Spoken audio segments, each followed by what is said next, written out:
local memory records. But Anne has other ideas, for the hill and for us. Most of Cockatoo Hill would remain a grazing property, but Roger, who has recently retired, could help her establish a vineyard on a few hectares of the property. After all, she explained a few weeks ago, a local vigneron had commented that the soils looked good for growing wine grapes, and Roger liked to drink wine. Surely that was good enough reason for a vineyard. Can a farming enterprise start like that? Just 2 suppositions and a can-do attitude? Would you call that a business plan? I'm not sure. But I'm prepared to muddle around with the idea, if only because it's something new. And it's something to do. Roger is at a loss after taking redundancy from his lifetime career, and Mum hates seeing resources, including human ones, go to waste. Besides, Roger, as a former newspaper and magazine editor, has natural project management skills, and Mum loves a new project, especially one that might introduce her to a new industry and an interesting community like the one involved in winemaking. She may want to see more of her daughter, too. While the previous owner picks up a few odds and ends that he forgot to pick up half a century ago, Mum and Roger survey the land. They look at aspect, contours, water channels, rocky areas, there are lots of those, and tree canopies. They are imagining a future vineyard, redrawing this land with their imagination and a few plastic bags of soil samples. I try to follow their exploration, picturing myself in a floral dress with a wicker basket full of freshly picked roses and figs, ready to greet guests to the vineyard.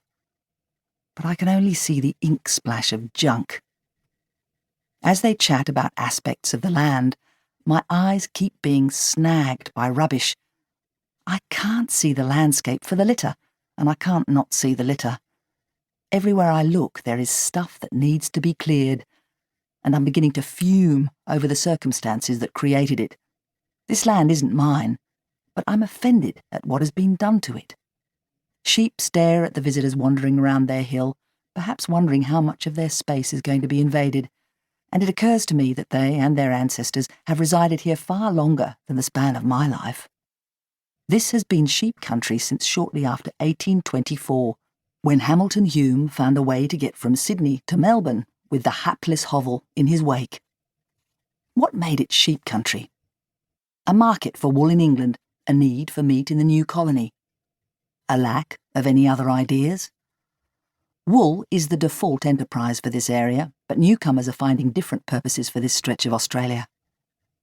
A few kilometres away grows an olive grove that looks to be a few decades old. It was probably planted in the 1980s when Australians discovered the Mediterranean diet. In the next town, some people are putting in organic barley to be used in the craft beer boom. Last year, a friend, who has a property 100 kilometres to the north of here, talked of planting oak trees on her land so truffles could be grown around their roots. As I watch the sheep retreat further up the hill, I notice the boulders of lichen-spotted granite scattered across the hillside. One day, this hill might be a rock farm. People have been finding different uses for land since they got sick of hunting and gathering. Land is the last frontier, a free expression of enterprise, unhampered by planning policies, neighbourhood sensitivities, or any proof you can actually do it. We can do what we bloody well like, whether the sheep like it or not. But first, the land has to be restored to its natural state, and I develop a plan, a makeover plan. I will be the garbo, something my mother threatened us with when we failed to study hard enough at school. For however long it takes, I will leave my floral dresses in Sydney and don those work pants with pockets everywhere and hooks for hanging stuff off. I have a strategy. I will start on the edges of the ink splash and move towards the centre. The centre being a battered asbestos house that began the 20th century as a modest cottage, but had extrusions added at various points, perhaps when the residents had more faith in improving their lot. The house will be last on the agenda because it may need a wrecking ball. Although it looks like a single house from the driveway, it has obviously been used as a duplex since an extension